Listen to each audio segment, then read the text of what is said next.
Hi all, welcome to our channel. Myself Madhavi. Today మనం చెప్పబోయే topic ఏంటి అంటే, ఒక సబ్స్క్రైబర్ అడిగారు ఏమని అంటే, మార్షలింగ్ అండ్ కాంట్రిబ్యూషన్లో సెకండ్ టాపిక్ వచ్చేసి marshalling and contribution with illustrations అంటే ఏమిటి అని అడిగారు. సో వాటిని మనము తెలుగులో టుడే చెప్పుకుందాము. ఏంటి అంటే, మార్షలింగ్ మరియు కాంట్రిబ్యూషన్ రెండు ఆర్థిక లావాదేవీలలో ముఖ్యంగా అప్పులు మరియు వనరుల పంపిణీకి సంబంధించి న్యాయాన్ని నిర్ధారించడానికి ఉపయోగించే సమాన సిద్ధాంతాలు. వాటి అనువర్తనాన్ని స్పష్టం చేయడానికి దృష్టాంతాలతో రెండు భవనాల యొక్క వివరణాత్మక వివరణలు కింద ఉన్నాయి. ఫస్ట్ వన్ వచ్చేసి మార్షలింగ్. మార్షలింగ్ అంటే ఏమిటి అంటే, మార్షలింగ్ అనేది ఒక సమాన సూత్రం. ఇది రుణగ్రహీత యొక్క ఒకటి కంటే ఎక్కువ ఆస్తికి ప్రాప్యత కలిగి ఉన్న రుణదాత ఆ రుణదాతల వాదనాలకు పక్షపాతం కలిగించకుండా ప్రధానంగా ఇతర రుణదాతలకు అందుబాటులో ఉన్న ఆస్తి నుండి వారి రుణాన్ని తీర్చడానికి అనుమతిస్తుంది. కీలక భావన ఏమిటి అంటే, ఒక ఆస్తిని ఒకటి కంటే ఎక్కువ రుణదాతలకు తనఖా పెడితే వారు మరొక ఆస్తి నుండి తమ బకాయిలను పొందగలరని నిర్ధారించడం ద్వారా మార్షలింగ్ రుణదాతలను రక్షిస్తుంది. మార్షలింగ్ యొక్క దృష్టాంతం ఏమిటి అంటే, ఈ క్రింది దృష్టాంతాన్ని పరిశీలిద్దాం. రుణగ్రహీత ఏకి రెండు ఆస్తులు ఉన్నాయి, ఆస్తి ఎక్స్ మరియు ఆస్తి వై. క్రెడిటర్ 1 ఆస్తి ఎక్స్ మరియు వై ఆస్తి రెండింటిపై తనఖా కలిగి ఉన్నారు. ఓకే. క్రెడిటర్ 2 ఆస్తి వైపై మాత్రమే తనఖా కలిగి ఉన్నారు. ఇప్పుడు క్రెడిటర్ ఏకి ఆస్తి ఎక్స్కి లేదా ఆస్తి వైకి నుండి రుణాన్ని క్లెయిమ్ చేసే హక్కు ఉంది. అయితే క్రెడిటర్ 2 ఆస్తి వై నుండి మాత్రమే క్లెయిమ్ చేయగలరు.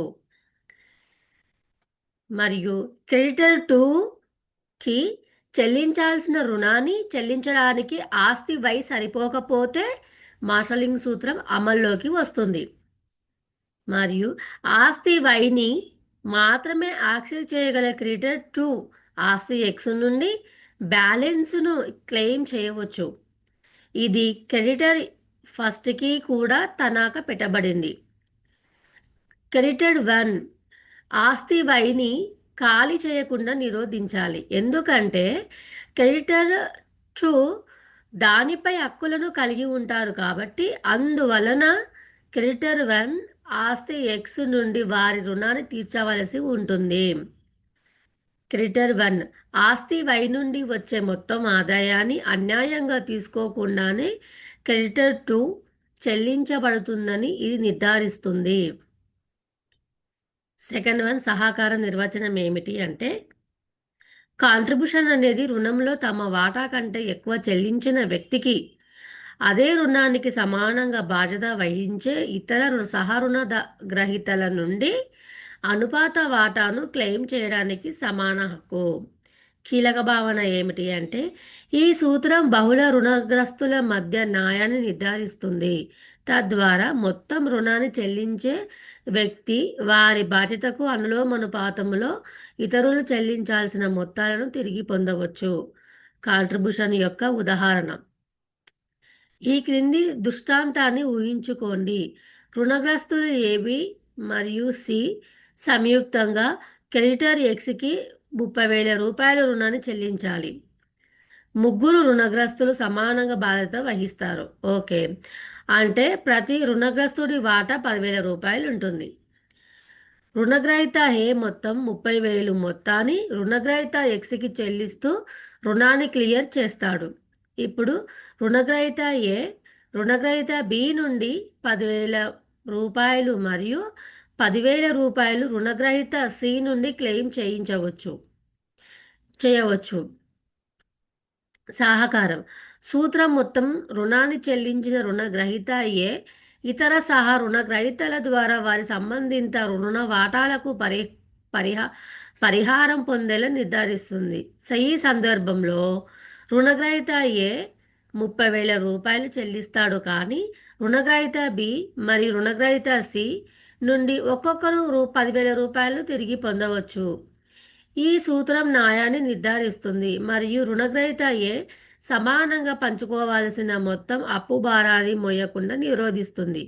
చర్యలో కీలక తేడాలు. సిద్ధాంతం మార్షలింగ్ కాంట్రిబ్యూషన్.